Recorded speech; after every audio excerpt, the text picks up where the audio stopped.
This channel is about people being honest about what they really think. I spoke to Peter Danso, a professional football player and former Ghanaian international, and this is what he had to say. I grew up in Ghana, Accra. Where were you born? I was born in Ghana. Okay. And I grew up in Ghana, Accra. I was born in Ghana. And I moved to England when I was 6 with my family. Obviously, we came together, and I came to England as a diplomat. My dad was a diplomat for the Ghana High Commission, so we came here as a diplomat. So that's how I came into England. Yeah. How many siblings do you have? I have 4 siblings. I have 1 brother, including myself, 2 brothers and 2 sisters. So 4 together. Okay. Where do you come in that? Like, are you I'm the last born, yeah. You're the last born? Yeah, I'm the last born. Okay, the baby. Are your parents still together today? Yeah, my parents are still together, and yeah. So it sounds like you came from like a solid household. Yeah, I came from a very strong household, obviously. My mum being a very lovely woman and strong woman, and my dad, obviously, they both looked after us, so yeah, very stable family, so. Was it like old school traditional, like your dad would work and your mum would stay home and look after the kids? Not really, a bit of both, but mainly it was mainly that, but a bit of both, like vice versa. Anyone can do anything, do you know what I mean? But it was a bit of traditional first, but vice versa, because my dad obviously was a diplomat, so he had to obviously focus more on work and all of that. But my mum did work as well. My mum was always there to support us, so. Yeah. So your dad was obviously part of the Ghanaian government. Yeah. And then what did your mum do in the times when she did work? My mum used to work for the police in Buffer BT, Buffer Park. So she was actually there for a while. What, in Ghana? No, in England. Here, okay. Yeah, when we all moved here. Okay. So yeah, but in Ghana, my mum actually owned a shop. She owned a school shop, like selling equipments, like books and pencils and everything. Yeah, stationery. Yeah, stationery stuff. So, yeah. What are your siblings up to today? Like, without going into too much detail. Including myself, or? No, we'll get to you. Okay. This is about you, but like, my siblings. Well, I'll start with my older sister. I'm asking because in black communities in general, especially Africans, the parents are usually you got 2 choices: be a doctor or be a lawyer. That's usually the 2. Right. Yeah. You know what I'm saying? So that's why I'm asking. I'm just wondering if they were pressured into one of those. Yeah, not really. In a way, my sisters were, but not really with the guys. Like, we didn't really have too much pressure. But obviously, with a African background family, you gotta like live to expectations, especially when your dad's like a diplomat or when your family's got like a good solid background. You gotta like maintain and keep up to it, if you know what I mean. But yeah, my sister is a lawyer. My other sister's a banker. There you go. And my brother's an IT technician, and I'm just a footballer. Okay. So yeah. So yeah, going into the football career then. So when did you first kind of discover a passion or love or interest even for football? Well, I started playing football actually at a late age, at the age of 13. So that's when you started playing? That's when I started playing. Nah, come on, you was running around. I was running around, but I didn't take it serious. Okay. But I started playing at 6, but I didn't take it serious. I wasn't really good at that time as well. But I started playing football because of my brother. Well, basically, growing up when I came to England at the age of 6, there was a park, there was like a green where I lived by. What in Montrose Avenue in Northwest. Yeah. Okay. So there was a park called Montrose Avenue, and everyone used to play with their brothers outside. So it was just me and my brother just playing together. So they called us one day to obviously jump in. It was like, they used to call it Wembley doubles. Yeah. So basically you play with like your brother or whoever you're with, like your friend. Yeah. And obviously at that point I wasn't good at football. So my brother used to hop in with his friend and they used to play together. So everyone used to play with the brothers, and there was one day that when they called me to jump in, and I just jumped in, but I wasn't really good at that time. So we lost, and we came out, and we were going home, and my brother had to go at me. So we were sulking, like he was sulking at me and just screaming like, come on man, everyone's playing with the brothers, and like, you're not scoring, you're not that good, like next time don't come to the park. So I took that on, that's like, harsh. yeah, it was really harsh. But obviously I think that's what motivated me to go out there. So I think it was the couple of days after that, I went to the park by myself and I just started playing, because I knew the next weekend we were going to play the same doubles again. So I turned up there the next weekend with my brother and I just started scoring goals. And then everyone was just like, hold on, so what happened? All of a sudden, it's taken him, a week and a bit, and all of a sudden he's just scoring goals. Like, what happened there? And obviously I just told him that I used to come here like after school by myself and just train. And one of my best friends called Horatio Teixeira, he's a Portuguese footballer as well, and he's the one that actually got me playing football serious, like into like clubs and everything. And yeah, we grew up together at the same primary school and everything, so that's how I actually started playing football. Okay. So yeah, you went to the park and put the work in, and then went back and told everyone to shut up. Yeah, man. You gotta do it, man. Yeah. So yeah, you mentioned your friend who got you into it, like on a more serious level. Yeah. Talk to us about that. So did you start off at like an academy or? No, I started off in school with him actually, and then he was telling me how he played for a team called Penna Albion, which is in Harrow. Is that Sunday League? Yeah, that's Sunday League. Okay. So he actually took me to the Sunday League club, and at that time, obviously they all knew each other, so they were all playing, they all had game time. So I wasn't getting that much game time. And then all of a sudden again, I was doing the same thing. I just kept training behind the scenes, and then I just ended up getting game time. So that team was like an average Sunday League team. Yeah, and this is when you were 13 still, yeah? Yeah, okay. yeah. No, this was when I was like 12. Okay. Yeah, this was when I was like 12. Yeah. And then I started playing Sunday League with him. And then from then, he moved to another Sunday League club. But obviously, he got me into playing football. So I thought about it and I said, you know what, if he's moved, why don't I just move with him to the same club? So we basically grew up following each other on the same clubs. So he went to another Sunday League club called Parkford Youth. So I went to the same Sunday League club called Parkford Youth, and we kept playing. And there was one season where he actually scored 53 goals in the season as a Sunday League, and I scored 23 as a left back on the Sunday League team. So they were both thinking, like, the club was thinking, what's going on? Like, how they're scoring that in the Sunday League at that age? Do you know what I mean? Yeah. And he was getting more game time than me. I wasn't getting that much game time, but I was just training. And well, he got scouted to Chelsea and he didn't go. And why didn't he go? Do you know?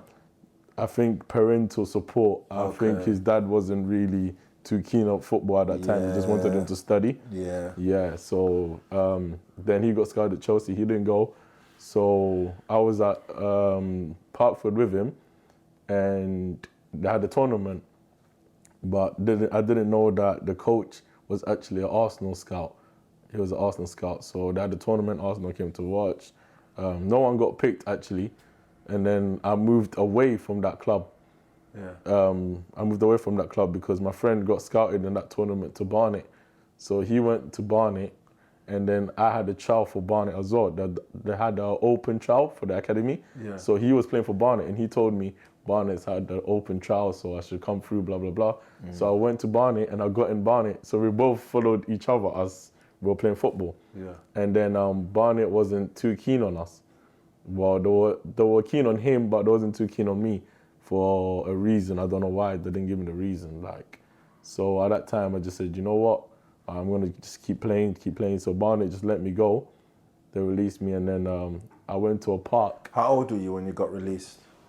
I think I was 14 or 15. Okay. So that was a very difficult time. Even though I didn't take football too serious then, I was just thinking, you know what? Like, I can still do this. I've got a chance. That might have been one of the reasons that they released you. Because if you weren't taking it too serious. I did take it serious, but I was enjoying it more than, like, I was enjoying it outside of it. It was more enjoyment. Like, it was more of playing with my friend than playing for the club. Okay. If you get what I'm saying. It was more of, like, just us two, like, you know, up front, we were both scoring. Who gets the most goals in the season? Who's scoring most in training? Do you know what I mean? It was more of like a competition between us two than actually playing for Barnet. So then I stopped, then they let me go. So I actually moved from there to Kilburn. I moved to South Kilburn with my brother. Obviously, my mum and dad were still living in Montrose in northwest London. So my brother moved out. He was living in South Kilburn. So we went to South Kilburn together. And then he got released after that at Barnet, not long after me. So then I went to the park at, I can't remember the name. I think there's a park in Kilburn, Paddington Rec. Okay. There's a park called Paddington Rec in Kilburn. So I turned up at Paddington Rec in Kilburn, and I think it was the first week I got scouted to Arsenal in the park, just kicking about. But I didn't really take it serious because I was thinking, How old were you then? 15? 15. Okay. I was 15 and I got scouted to Arsenal in the park. And then I didn't really take it serious there. So I got scouted by a woman called Susan Ship at the park. So obviously I didn't really take it serious. I was thinking, a woman scouting me, is this for real? Like, is it a joke? Is it because she was a woman? I don't know, I don't know. Like psychologically, at that time it would have, probably, it was most likely probably the reason why. Yeah, because I didn't take it that serious. There wouldn't have been that many female coaches and scouts and stuff. But funny enough, she was not even a scout. She was the head of the recruitment. Okay. So she was not just scout. She was just, I think she was just walking by or something. Okay. And then she just saw me playing, and then she just came to me and then she spoke to me, and I just said, you know what? All right, cool. I did support Arsenal, so I didn't actually tell anyone that I had a trial for Arsenal. Like, the only person that knew was my brother. Not even the school knew, so I just turned up to the trial.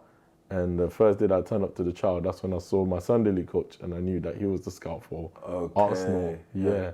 And then one of my friends were there as well, so being at Arsenal was difficult because I still talk to a few of the boys today, like Chuba Akpong and a few of them, but it was difficult first going in, not knowing anyone, only one player I knew. And he was the one that took me in, actually, and he showed me around. And then there was the captain that actually took me in as well, and he showed me around. And I was at Arsenal for a while. But I didn't actually sign my scholar.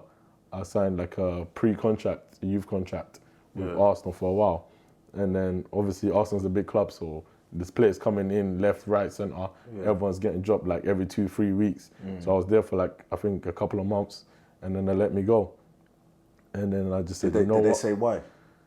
No, they did not say the reason why. They didn't say the reason why. Do you have a feeling now, can you look back now and wonder why? Sorry, not wonder why, but kind of identify why? No. Okay. I just think because they have too many players. And that's what they said at that time. They're getting players in left, right, centre. They just got too many players coming in. So it's really hard for them to keep a player for that long because they have to watch the next player, the next player, the next player. And Arsenal's a big club. And when I walked in as well, it was like there's kids sending in like CVs every day. So you see like CVs just getting shredded while you walk in. Yeah, it's crazy, man. It's mad. It's mad. So I'm thinking like, that's so crazy. So when I went into the changing room, the coach was just telling me like, did you see that? Like, just talking me through it. Like, there's a reason why you're here because you've passed that stage, all of that. And it was like a bit of pressure on me at that time. Yeah. Even though, do you know what I mean? I knew I was good, but it was a bit of pressure on me. But I knew what I could do. Let me pause you for a sec. Yeah. So, when do you think you went from being not taking it too serious, not being, that good, to like being okay, this club wants me and that club wants me and I'm at Arsenal? When was there a transition where you kind of stepped it up a level to be able to compete at that level? I stepped it up 2 levels actually. Yeah, and how as well? There's 2 different parts. When I went to Arsenal, it's the club that I always wanted to be at. It's like a dream club. That's the club that I supported at that time as well, and I still support that club now. And Spud. Yeah, and it was difficult because walking past, I remember walking past the actual training ground and seeing like Jack Wilshere, Frimpong, and they're all next to me. So I'm thinking like, what? I'm playing Sunday League, and all of a sudden I'm like training next to superstars. Do you know what I mean? And I'm young, so I'm thinking, wow, like this is actually real now. Do you know what I mean? I need to prove my point now. I need to do something about this. So I actually took it serious there. And then when I got dropped by Arsenal, I just thought, you know what? I don't even want to play football no more. So I went to that same park again, and that park was just like a magical park. That's, do you know what I mean? Paddington Rec. Okay. Yeah, it was just like a magical park. And then all of a sudden, I just got scouted again from there to Tottenham. Okay. So I was thinking, okay. What do you mean by magical park? Why is it that people keep coming to that I don't park? know. I really don't know. Like, that park is known for picking up a lot of youth anyway from the past. Yeah, okay. But it's not like it's a planned thing. They just walk by and it's not too far from central London either. Yeah, okay. Yeah, so they just pass through, watching players. And obviously there's always one kid or two kids that you'll stop and look at and think, wow, do you know what I mean? We can do something with this kid, or if I know someone, if I can help him, I'll do it. So I got scouted at that park again after I got dropped by Arsenal. By Tottenham, by a scout called Paul Senior. Okay. And he told me to come in to Tottenham. And I remember going into Tottenham, and it was just a whole new different level. Like, I didn't know no one. Like, the environment was different. Nobody wanted to pass the ball. Like, they just kept themselves to themselves. Clicky. Yeah, and to be honest, I wasn't really keen on it because I played for Arsenal anyway before that, and I just got dropped by Arsenal. So I was thinking, I support Arsenal, and now I'm coming to a rival club. But because Arsenal's dropped me, I've got to prove my point here, just to sign for them, just to show Arsenal that I can play at that level. Do you know what I mean? So I was actually there for, like, I think it was 3 months or 2 months as well. And it came to the point where they were meant to give me a youth contract. Yeah, YTS. And YTS, yeah. And they didn't offer me it because I wasn't right-footed. Because they wanted a left back that was both-footed. Okay. Yeah, so they kept me there for a while. I was playing games for them and everything, but they just didn't want to sign me on. So I just thought, you know what? There's no point of me playing games for you lot and everything if you're not going to sign me on. Because the whole point of playing for the team is to be in the team consistently and everything. Not just call me up when your player's short and you need me to play and score goals or whatever. So I just said, you know what? That's it now. I'm not playing football no more. Just hanging it up. And then we went to play in the tournament, me and my friend again. For what team? It was just it was just a normal random tournament with friends, like just a normal tournament with friends, and we just got together, and then we went to play a tournament. I think it was near Marble Arch, but this is all near like Kilburn sides. So yeah, I think that's like the zone where there's a lot of eye and everything. Do you know what I mean? So we just went to play a tournament there, and then I went to play another tournament. We went to play a tournament there, and I got scouted by Brentford. But again, I just said, you know what, I'm not taking football serious. Like, it's done now. Like, if I'm not making it to Watford and Tottenham, what proves like I can make it? Arsenal and Tottenham. What proves that I can make it to that top level? Do you know what I mean? Yeah. And obviously, as a kid, everyone wants to play at that top level. No one wants to be playing for, do you know what I mean, all the lower teams like Barnet, all of that when I was at Barnet. So I got scouted at Brentford, and the scout that scouted me at Brentford is the same scout that scouted Alex Iwobi to Arsenal. Okay. So he came up to me, I think his name was Sean O'Connor. So he's still, I think, the head of recruitment now at Brentford. So he came up to me and he gave me the card and whatever not. So I actually threw the card away. And he saw me, I don't know where he saw me. I think he saw me, I went to an open trial for Watford. It was a tournament for Watford, like a youth, well, now they call it like kicks or whatever. But I went to one of them, and I had a tournament for them. And I scored, I think, 2 goals. And one of them was a free kick. And then he saw me there again, and he told me to come to Brentford because he knew Watford was going to sign me on. Watford was going to ask me for a trial. So Watford told me they wanted me to come for a trial, a 6-week trial. And then he wanted me to come to Brentford. And he told me that, listen, I'm the head of blah, blah, blah at Brentford. Like, we want you, like, as soon as possible. So I actually went on trial for Watford. Yeah. And I went on trial for Brentford too at the same time, but they didn't know I was on trial for both clubs. Yeah. So I went to Brentford, and I was at Brentford for like 2 weeks. And they may have known behind the scenes, you know, without letting you know. I don't even know what happened. Did you have any? Were your parents involved at all in any of this? No. I think that is what would have pushed it actually quicker as a youth if you have that parental support. But my parents did support me, but there wasn't time like to turn up to every game. Yeah, Do you get what I mean? yeah, But yeah. my brother was always there, my sister was always there. Like they take me to the trainings and whatever, but they don't turn up to every game. Yeah. Do you know what I mean? And I think that has a lot of Definitely. you know what I mean? Support. Definitely. It pushes you more. Definitely. You know what I mean? But I think sometimes as well, not having them there also helps That's because the there's thing. no pressure. It's weird because like I know like there are players, young players, kids who they don't have that backing, they don't have that support. Like your friend that you mentioned earlier, who the parental support wasn't there. I know so many stories like that, and it can sort of push you like up. It can give you like extra motivation, or it can be the complete opposite. Yeah, for like real. I don't know what it is, and I don't know if it's a psychological thing. I don't know what it is. I can't quite identify what it is, but it can go either way. Yeah, where you know when you have or haven't got that support. Yeah, behind so you. having a parental support, I think it would have boosted it, but at the same time, it wouldn't, because there's games where I used to play for Barnet and my sisters used to turn up, and like there's days where like it's like the last 10 minutes and I'm tired and they're screaming at me from the sideline, and I'm thinking you're putting more pressure on me. Do you know what I mean? So there's games where I don't even want them to be there. Do you know what I mean? Unless like if I'm on TV, I don't mind. It's a different thing. You can be there wherever because there's everyone screaming. I don't have to look at you. As long as I don't see you in the stadium, you can sit wherever. Do you know what I mean? But when I know you're behind the cage and you're screaming out my name or come on, run, why are you stopping and all of that, it's more pressure on me. Do you know what I mean? Because every time I get the ball or whatever, I think I have to deliver now. So then I went to Brentford, and Brentford actually, I went to Brentford for 2 weeks. I was meant to be there for 6 weeks.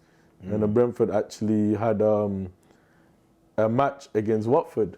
Oh, interesting. Yeah. So this is where it gets interesting now. Brentford actually had a match against Watford. So I said, you know what? Just 2 weeks, these guys ain't offered me nothing. He promised me all of this, do you know what I mean, word of mouth, and I ain't got a contract yet. So I went back to Watford 2 weeks after the Brentford trial, even though I was meant to be there for 6 weeks. So I went to Watford, and I stayed at Watford for 3 weeks, and they just kept me on. And no, I went to Watford for 3 weeks, and there was a pre-season game, and they were meant to play each other. So I turned up to the game, not knowing the coaches. Obviously, they saw me there, so they spoke. They knew each other behind the scene or whatever. And he told them that I've been trialing with Brentford, and the Watford coach said, but he's trialing with us. So on that game, it was a pre-season game, they actually benched me, like not the whole match, but I thought I wasn't going to play at all. So they actually benched me that match, and it was the last half an hour, and I remember looking at the clock, and there was 20 minutes left. So I was thinking, you know what, I might as well start changing. So I nearly I put my tracksuit, everything back on, like to go back, get ready back into the changing room. And then I just hear the coach just say, Peter, like just warm up. So I just got up, I warmed up, and I was thinking, you know what? Because I had a dream like the day before that I scored in that game. So I was like, you know what? Like this could be it, man. I got 20 minutes. Like what can I do in 20 minutes? Do you know what I mean? And where did you come on to play? Left back? From a left back position as well, but I wasn't actually left back. Watford moved me to left back. I was a left winger, but they signed the kid, and I think a Brazilian kid, and he was a bit faster and better than me. So they put him ahead of me, even though I didn't take that. You know what I mean? I took it in a bad way, but as long as I'm getting game time, I didn't really complain. So then I went left back, and in that game I had 20 minutes just to prove myself. So the last 20 minutes I got on, and I think there was 5 minutes left to go. And I remember looking at the clock, and I was thinking, God, like, this is the dream you said, like, where's my goal? Do you know what I mean? So I remember there being a corner, and then there was like 3 minutes left, and then the keeper kicked the ball, and then it went back to our half. And then my friend as well, the one that I was playing with at Barnet, the Horatio one, he was at Watford as well. So he actually, I think he was dribbling through the centre mid, and he actually passed the ball to the right winger, and he crossed it in. And I think the keeper punched it or something, and the ball just all of a sudden just came to my feet. Like, I don't know how it got to my feet, and the keeper was just gone. Like, it was an open goal, literally. And I just smacked it, just top left, man. Nice. Just top left corner. And then I remember going into I remember running over to the Brentford coach, just literally in front of him, like just like that. On a cheeky one. Literally, I was just like that, and everyone was just, you know what I mean? Everyone was just running up and everything. And I just knew, that's it, I'm signed to Watford. And then I just signed to Watford. I think I remember you did join Watford, didn't you? Yeah, and I stayed there for 3.5 years. Yeah. Yeah, and yeah. So you eventually went on to play for Ghana. Was it their youth team or the men's team or the squad? Or? Ghana were watching me for a while actually, since I was at Watford. They were watching me since under 17s, under 20s. I was meant to go out with them under 17s, but I had a hamstring injury at Watford.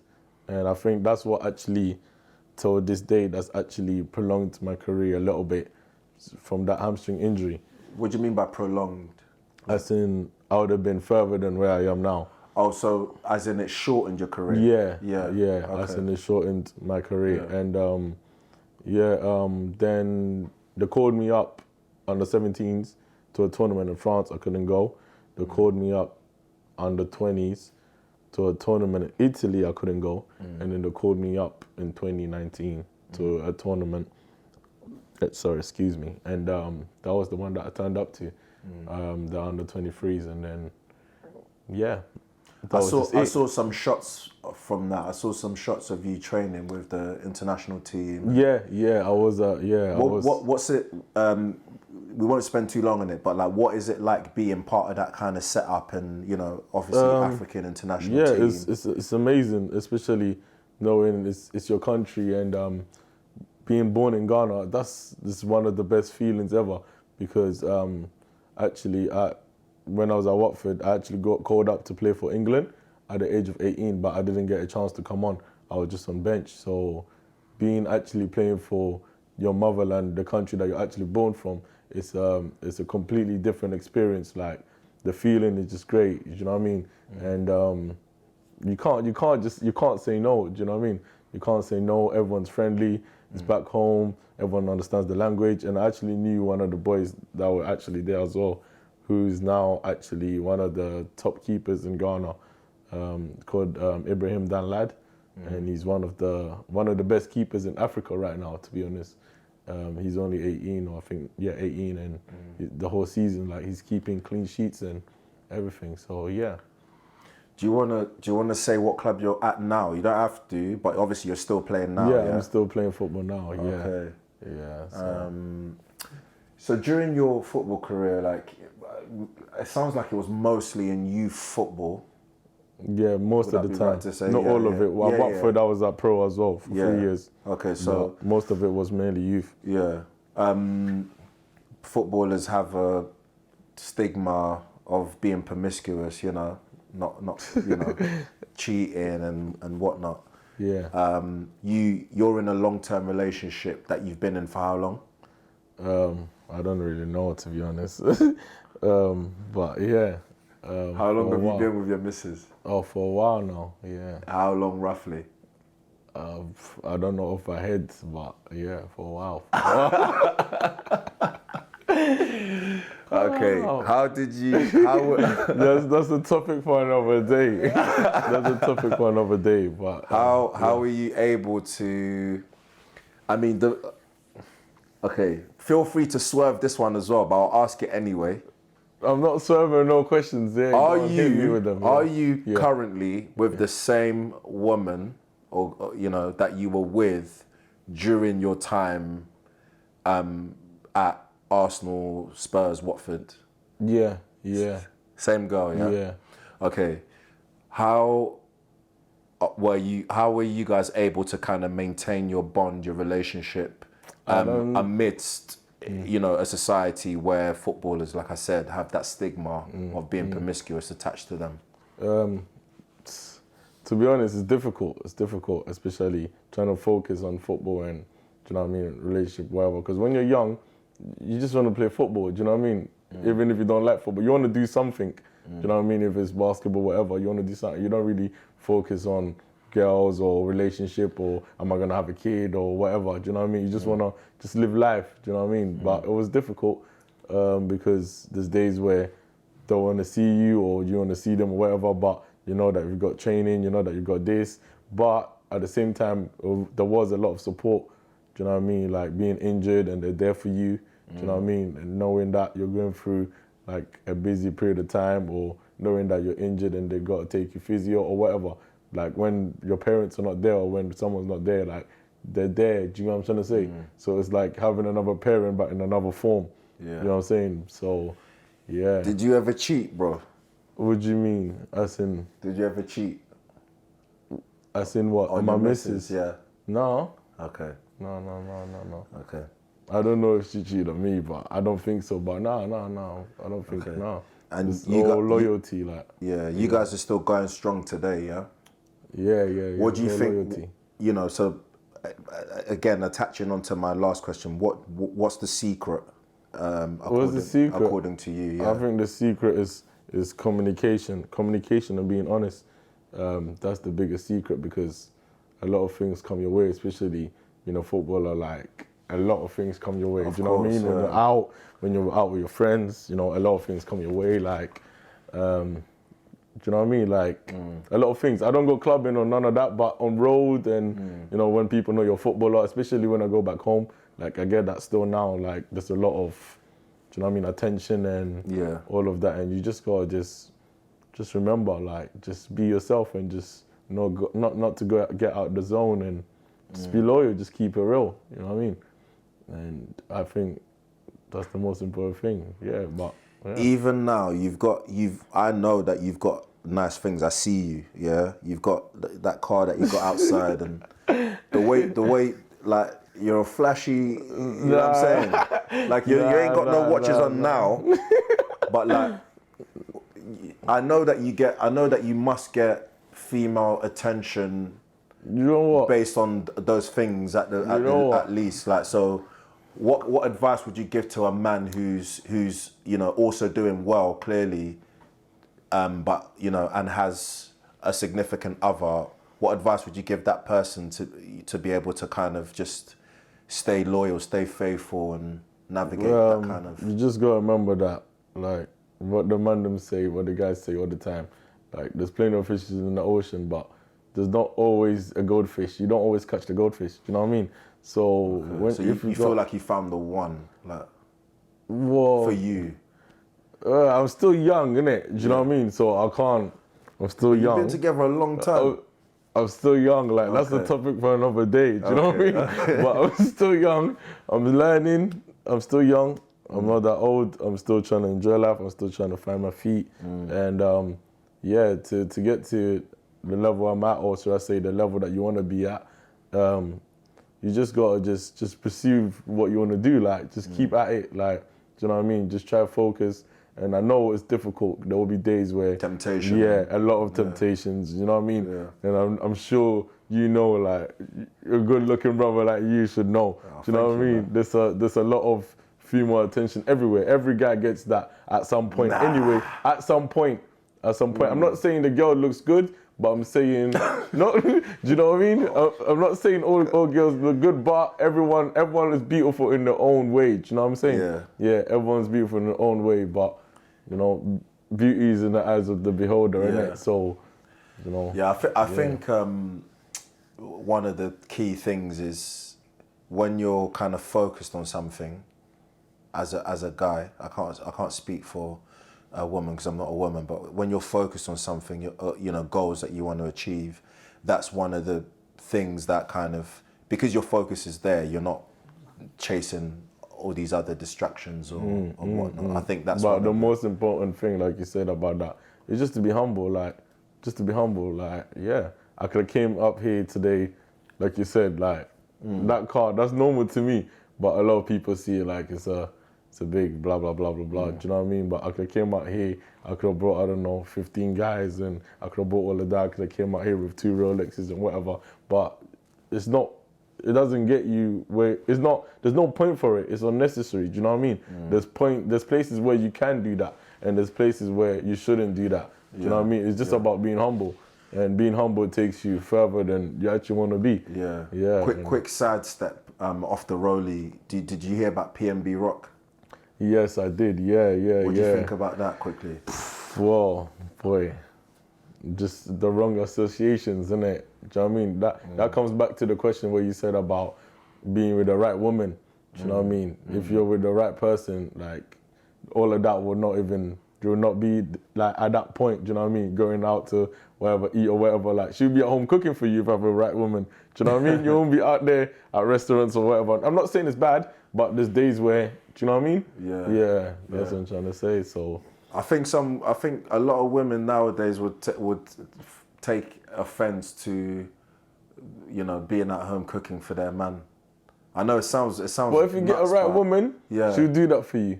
Yeah. If you get a right woman, because my woman would do that for me. Do you know what I mean? Yeah. Like, so if you get the right woman, it's up to you, innit? If you want to get the wrong woman, then you got to deal with what comes with the wrong woman. If you get the right woman, then you're laughing. Do you know what I mean? And it's not easy to get the right woman, but you got to keep searching. That's what you mean by the goldfish. That's what I mean by the goldfish. Yeah, I hear that.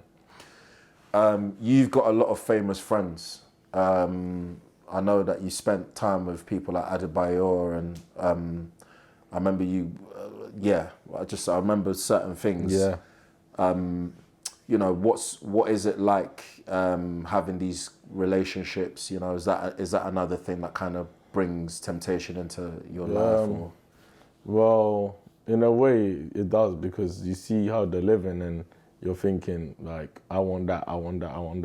But it all comes back to being humble, because there's no point of, for example, getting paid, I don't know, $5,000 a week at Watford or whatever, and you're spending that on a Rolex while he's on 50 grand a week and he can buy that every single day. So you're buying that once a week, he's buying it every day. Like, how are you trying to compete, do you know what I'm saying, with your friend that it's like 10 times or 50 times already gone? Now, I'm not saying you won't get there, but there's no point of doing that. Do you know what I mean? Like, why are you going to go buy a Rolex and you know that you got to take training to training? Do you know where I'm coming from? You'd rather buy a little car or a little something that you can get to training to work hard to get that Rolex in future than to go buy that Rolex and look at it and get to training on a bus or whatever. Do you know what I mean? Why is it that, especially in the black community, I know this hands down. Yeah. You know, Asians don't do it, white people don't do it.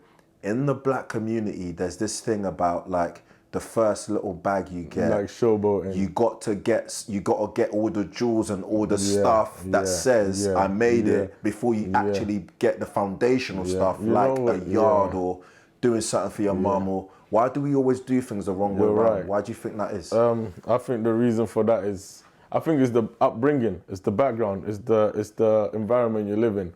Like I said, I used to live in Kilburn, so I know how it works. Like, do you know what I mean? That's like playing football and trying to stay away from all of that gang stuff, because, like, if I wasn't playing football, I'm sure I would end up in that way. Do you know what I'm trying to say? And I think in a way, football did save my life to take me out of all of that, because living around Kilburn and living around that environment, like, there's a gunshot every weekend. There's a lot of crazy stuff, and you not being focused will get you into doing all of that. So the reason why a lot of black people, or should I say a lot of black youth or whatever, try to spend that first bag on rollies or whatever, is because of the upbringing, or because of how hard it took them to get there.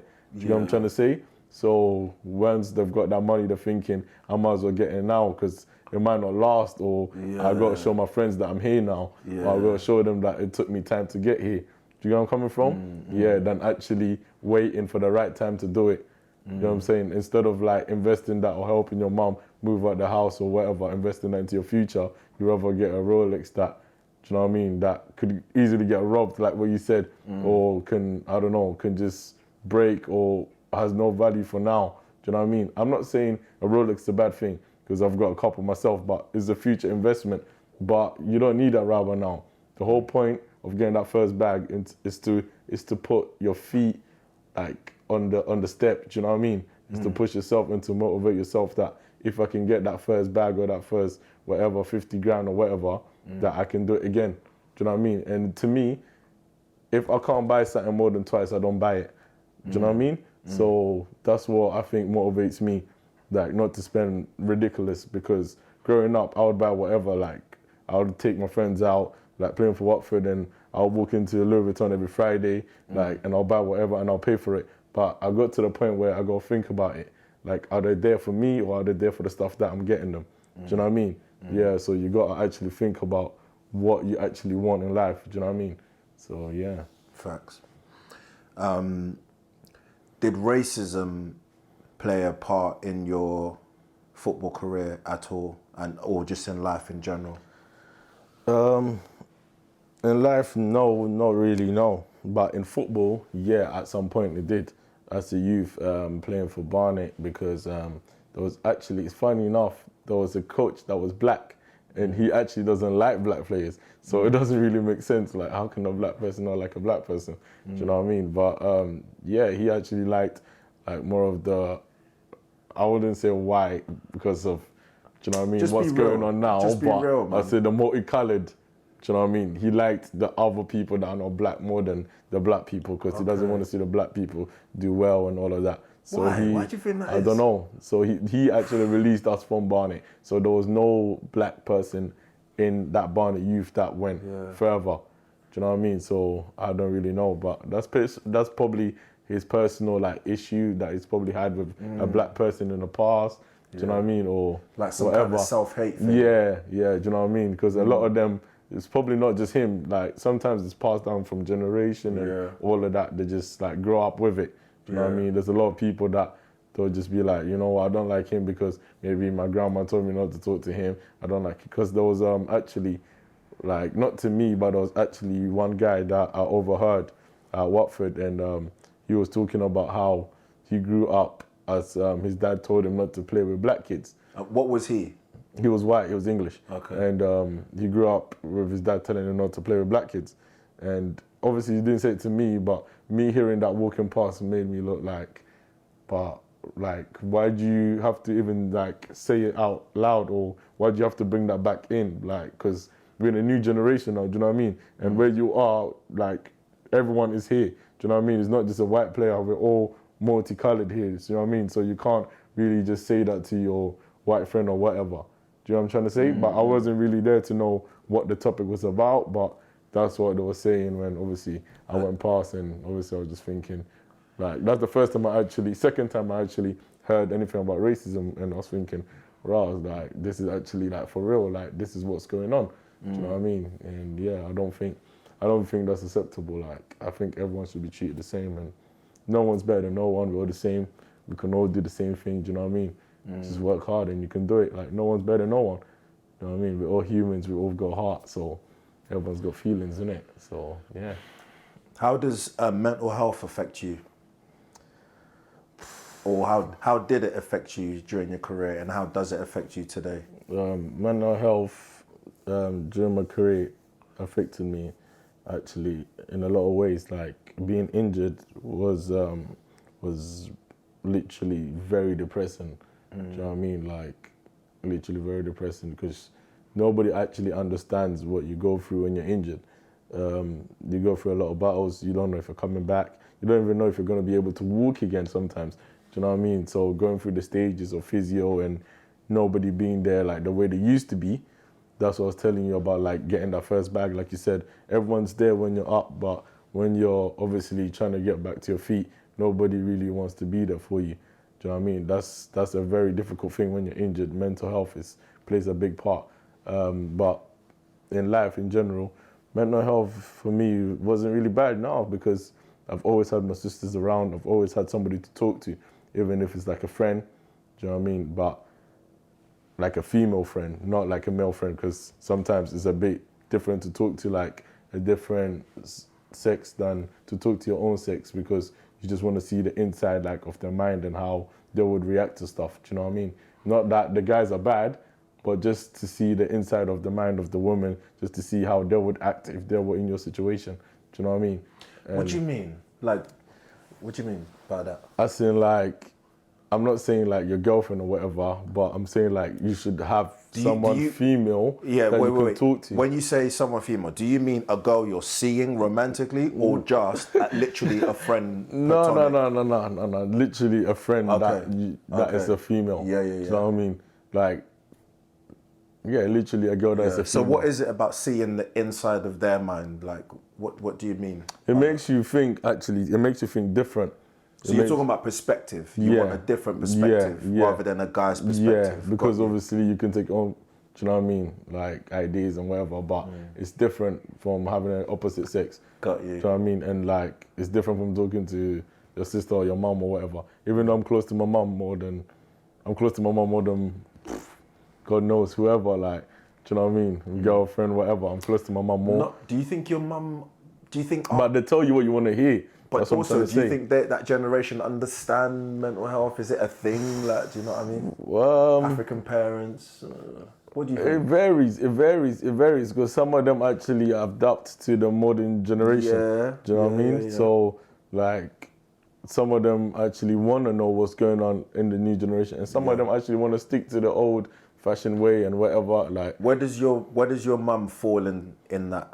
in between, it varies what situation it is, and it varies what day it is. You know what I mean? And that's the reason why sometimes I feel like I could talk to her more than anything else. Do you know what I mean? Like, for example, if I was seeing a girl, I'll tell my mum, oh, look, I'm seeing this girl, blah, blah, blah. But some of my friends can't even go tell their mum they're seeing this girl. Some of my friends can't go tell their mum, like, yo, like, I'm beating this girl. But I can have a conversation with my mum and sit down, look, I'm beating this girl. Do you think she's nice? Like, we banter about it, we talk, does she look good? Like, how do you think our kids will look? Like, we have a little banter, do you know what I mean? Just to clarify, when you say beating, you don't mean literal, actual physical violence? No. You mean, you're talking like about sexual intercourse, sexual intercourse, not actually beating. No, it's just I don't promote violence. London slang. No. I don't promote violence. I don't promote violence. As you can just see, to clear that out. no, I don't promote violence. So that's literally how it is. So, And then, so what about like today? Like, you know, what does mental health mean to you? How are you? You know, me. Where's your mental like? Yeah, how's things? As in what? As in my career or as in life? Just Peter. Yeah. As in life. General, yeah. I'm good. I'm alright. I can't complain. I'm grateful for everything. Do you know what I mean? So from where I'm coming, after yourself? Mentally. Like I said, just have someone to talk to. Do you know what I mean? That's opposite sex or whatever. It makes it easier sometimes. Or just go to the gym, find something you love to do. Do you know what I mean? Like I said, it's difficult to open up. It's difficult to open up because I'm saying it like it's easy. Just find a female girl or find a boy or whatever, a guy to speak to. It's not as easy as that. Do you know what I mean? But if you're going through something, like try to find something you love to do, then think about like the same situation or think about what you're going through because it's difficult and there's a lot of like things going on now, like people killing themselves, hanging themselves, like over stupidness or over gang-related stuff. And it's better when you speak to somebody. You know what I mean? I know it's difficult, but it's better when you speak to somebody because it makes it easier. Maybe not the easiest option, but it makes it easier. It breaks the icing. Do you know what I mean? So I think that's the best idea. But my mental health right now is good, and I thank God every day. So, yeah. Do you have any thoughts on the cost? Oh man, I don't even know why I'm asking you this, but why not? Ask me the question. The cost of living crisis that's like affecting people all over the country. I guess you can, let's focus on London because it's the capital and whatnot, and that's where we are right now. Yeah. So the cost of living crisis, and how do you think that is affecting the black community? I don't think you're gonna actually know because. No, for me, I'll ask you anyways. What do you think? For me, it's not affecting me, to be honest. I don't really. I'm not saying it's affecting you. I know it's not affecting you. What I'm saying, but how do you know? What I'm saying is, what do you think about it? Surely you watch the news. What I've heard, a lot of things, the prices are ridiculous. Do you know what I mean? And a lot of people are screaming out. Do you know what I mean? But like I said, if you can't. It's like me, I don't know, burning your skin and asking you how does it feel. I won't know till I'm actually being burnt myself. Do you know what I mean? So I don't really know how it feels, but from what people are saying, obviously it sounds like it's ridiculous. Do you know what I mean? Because when more than 2 or 3 people say the same thing, it's actually a problem. you know what I'm saying? And something. Do you know anyone that's affected by it? Like, how's your family doing or friends? Do you have any? Everyone's good. Everyone's all right. So you don't really know anyone that's affected by it, really? No, not really. Okay. I'm affected by it. Let me let you know. You know what I'm saying? Like the electricity. Let me tell you. I doubt it. But you're good. You're good. The water, it's gone mad. The rent, everything. But there's better days to come. I'm sure there's better days, so you don't need to worry about that, man. Yeah. Give me some money, innit? Okay, moving on swiftly to almost lastly, like now you're still playing. Yeah. Not quite to the same standard, but you're still playing football. What other kind of I know you're more into like other business ventures and stuff. So like, is there anything you want to plug or like? I'm into rather now. I'm into property investments, and I'm just throwing my money everywhere because I believe in assets now more than having actual material stuff. Do you know what I mean? Because like you said, everyone's getting affected by all this stuff. So having actual money now doesn't actually mean a lot. Do you know what I mean? Having assets like mean more than actually having material stuff. Even though having assets, most of it is material. Do you know what I mean? Like having houses, whatever. It's still visible stuff, but it's more of a future. You know what I mean? Like guaranteed income, whatever, than actually like throwing your money into, I don't know, a Louis bag or whatever. Do you know what I mean? So what I'm into now is just property investments and Is there anything like sort of like anything you want to like market or plug right now? Anything aside from that? What I'm working on for the future? Yeah, is there anything you want people to know? Like any brands or anything you associate with? I don't know. Anything. I'm associated right now with one of my friend's brands. I think it's called Verum. It's a gym clothing line. How'd you spell it? You don't know? No, but I'm gonna just tag it on. Or whatever. You can tag it on at the bottom. Okay. And just let them know. Well, you let me. Send it to me, and I'll see what I'll try. Everyone should get one, man. It's gym wear for men and women. For men and women. Yeah. Okay. It's a proper gym wear thing, and I think he's really doing well, and that's the next like Gymshark. Do you know what I mean? Yeah. He's actually doing well, so I just want everyone just to have a look at that, and man, it's one of the best thing. And I'm into in future role, I'm planning into doing a water business. I'm doing water, as in like selling water, like having my own water company. Okay. Yeah, and that, but that's not in England. That's back home. Okay. Yeah. So Nice. Good luck with all of that, man. Yeah. The very last thing. What advice would you give to any kind of young football player who's looking to make it? Like, what one piece of advice would you want to leave them with? Well, I'll give them actually two, to be honest. Go on, The first one is just have God by your side, to be honest, because to get into football, it's not like, it sounds like an easy sport, but without having faith in God on your side, like, it's impossible. Do you know what I mean? It's literally impossible. Like, I know there's atheist footballers and whatever not, but you still got to believe in something to get that little, do you know what I mean, support, push, whatever. Because there's people there that actually don't believe in nothing and they are where they are because of, they still have faith in something. Even if you don't believe in God or whatever, like, they still believe in themselves. Do you know what I'm saying? But personally, for me, I would say to believe in God, obviously, that's the first thing. And second of all, never to give up. Because no matter how long it takes, like, you can do it, do you know what I mean? Yeah. And it is possible, you know, so. This is definitely the last thing I'm gonna ask you, 100%, Yeah. Arsene Wenger's, I think I read it in his book where he said, when a kid's growing up playing football, you'll know if they're gonna make it if after, did he say after from 16 to 19 or 16 to 18 or something? He said after that age, if they're still as passionate and interested in football, then they're definitely going to make it. Because at that age is when like the distractions come in. That's true. That's true. That's the same thing with like Daniel Sturridge. There was the same story like that as well. he nearly gave up on football when he was 18, when he saw that all his friends had like license, driving, going clubbing, and all of that, and he brushed it off to carry on playing football. So yeah, it is possible. You all know at that age, but it's never late. Like look at Vardy, look at Ian Wright. Do you know what I mean? Like it is possible. Do you know what I mean? Like it's not. If they can do it, you can do it. I don't think there's a limit to it, but you can't relax. Do you know where I'm coming from? Yeah. You can't relax on the football because football is not a forever sport.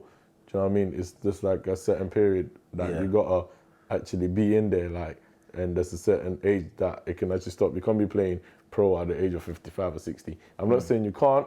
Like Ronaldo, all these guys are fake, but there's an age, there's a limit to where you would just give up yourself, or your body would just say, "Listen, like, that's it now." Do you know what I mean? How did you get through that age period of time, like 16, 17, 18, and staying focused in football? It was difficult. It was difficult. It was very difficult because a lot of my friends were like I said, driving, whatever. Yeah. It was very difficult seeing some of them actually making it first team. You're training with them, like, and all of a sudden it was first team. Like, being at Watford, I trained with Sancho, and he was 2 years younger than me. And all of a sudden you just see them, like, just move from club to club to club, Man City, wherever, Dortmund, and he's playing Man United now. It's all different. It just all comes quick. Do you know what I mean? And seeing that, you just got to just, like, focus and just do you. Do you know what I mean? Because seeing all of that will actually... It's like running a race and you're watching someone run. Like, it actually slows you down by watching them. Yeah. So it's just, you just got to focus on you and just make sure you get there. You know what I mean? And yeah, that's it. Love, man. bro. Yeah, thank you for having me. Yeah, no, thank you for your time, man. No thank worries. you. All the best for the future. Yeah, thank you.